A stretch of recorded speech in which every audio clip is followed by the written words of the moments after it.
Hey guys, what's up? CloneYoshi here with Frankenstein today. This guy.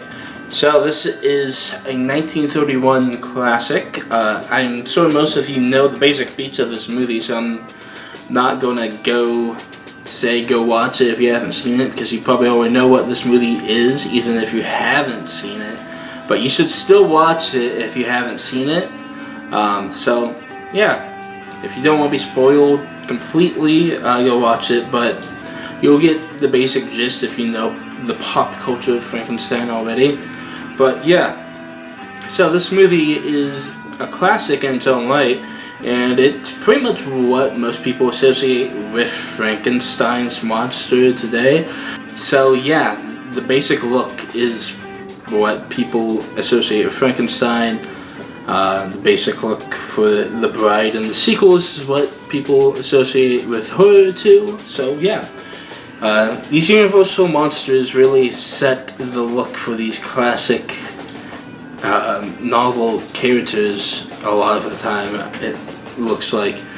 But yeah, Frankenstein was made like right after Dracula, and there was a rumor that Bela Lugosi was offered the role and he toned it down and went to Colorth and stuff like that. And that has some interesting history. Worth looking up sometime if you have the time.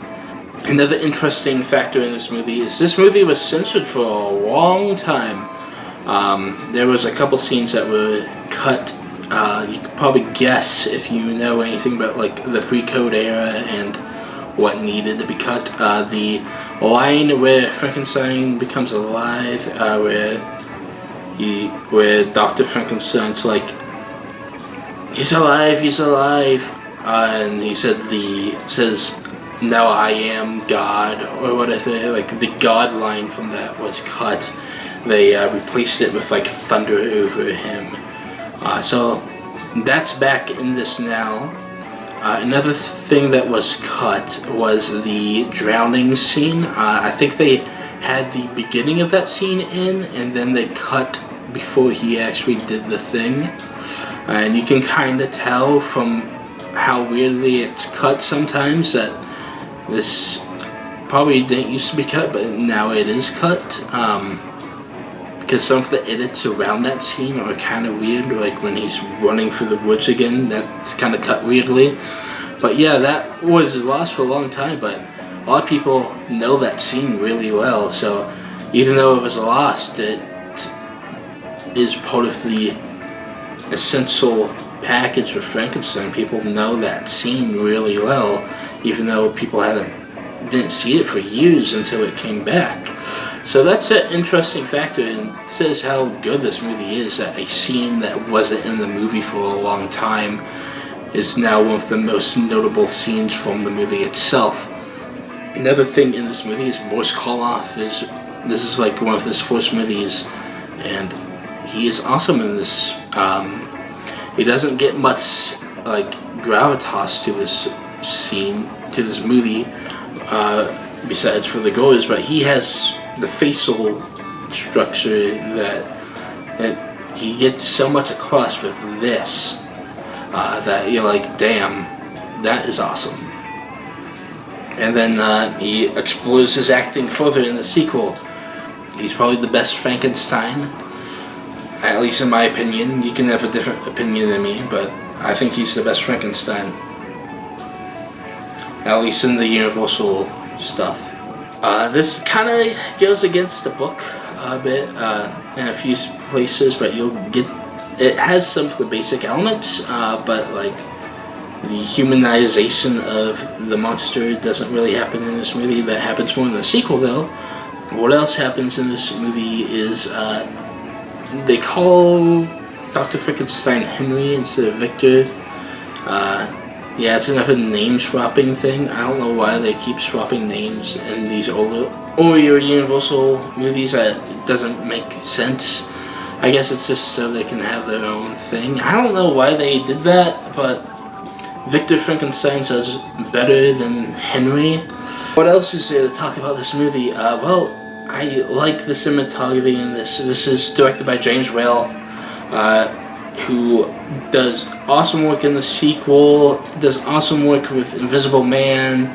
He has a lot of dark comedy in the sequel and in Invisible Man, so you can really have some good fun with those movies if you're looking for something a bit more funny, but also serious at the same time.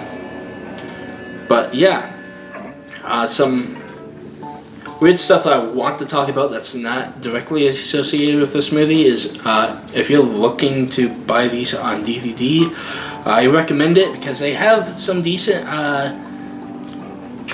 bonus features like documentaries, commentaries by film historians, and like a few shorts that were back in the day, like Boo's on here, which is like an old Universal short that used footage from Frankenstein and Nosferatu.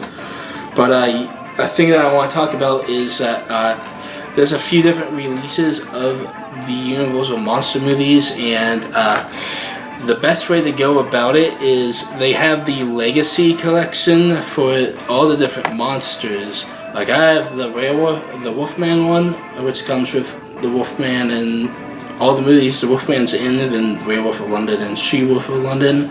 But I would recommend, if you are going to buy all the Universal monster movies and not going to buy like the complete thing, you're going monster by monster, and you're only going to get like all the sequels to like the main monsters and don't really care about the more obscure stuff, I would go with the Frankenstein Complete Legacy thing, because it comes with all the Frankenstein movies, which is four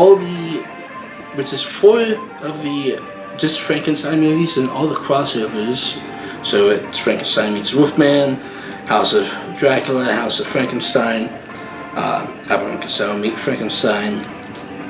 And then you can find the rest of the Wolfman stuff on their own.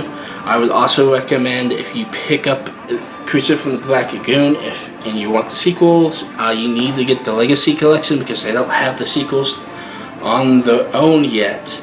I don't know why they need to do that. I thought they were going to do that because they stopped selling the Legacy collection at Walmart and they replaced it with all like individual DVDs with the sequels and the originals. So I'm like, oh, I guess they're going to sell the sequel separately. I will buy the sequel separately when I bought the original, and they haven't yet. So your best chance, if you did buy the original by itself and you don't want to buy the original again, is probably wait for Svengoolie to have those episodes of his show premiere air again. He's done them on his show, so you might find them there. So that's something to be wary of. They also did that with Invisible Man. You can get the Abbott and Costello Meet the Invisible Man with the Abbott and Costello collection of these movies, but you'll have a tough time finding the two sequels so far. It's been a while since I've looked to see if they've released these on their own release. Usually the sequels come double packaged, like Son of Frankenstein, Ghost of Frankenstein, stuff like that. See if they ever do release these just regularly. If not, I recommend trying to track down the Legacy collection or buying the big pack of complete stuff. Also, Blu-ray stuff, you could go with Blu-ray, but keep in mind these movies are super old and were never meant to be seen in such high quality, so you might see some more flaws that way.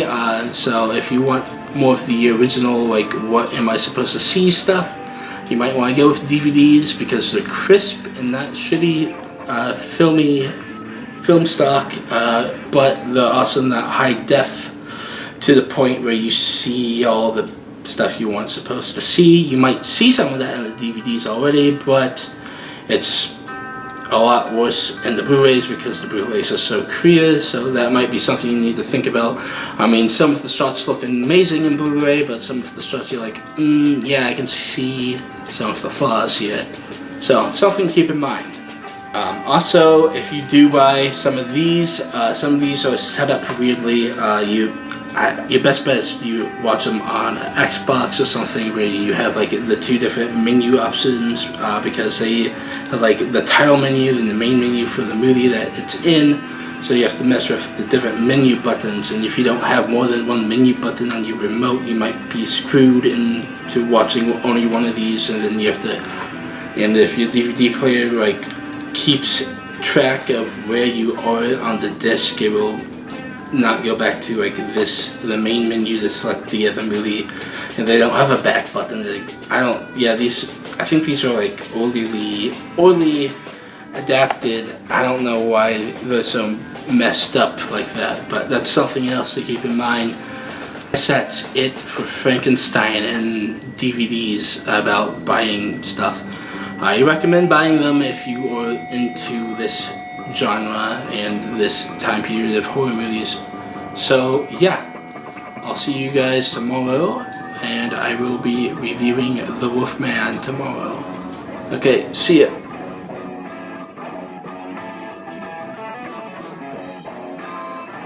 Hey guys, what's up?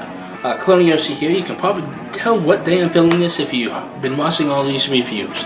But anyway, I'm here to talk about the average YouTube stuff. What is up? So, if you haven't already, subscribe and then hit that bell to get those notifications so you never miss a video. And then if you like this video, like it. If not, I don't care. And then if you have anything interesting to say, post it in the comments, and then share it with your friends if you really like this video and stuff. It will help the channel grow, and yeah. So thank you for doing all that stuff, and I'll see you guys in the next video. Peace out. 3-day weekend, yeah!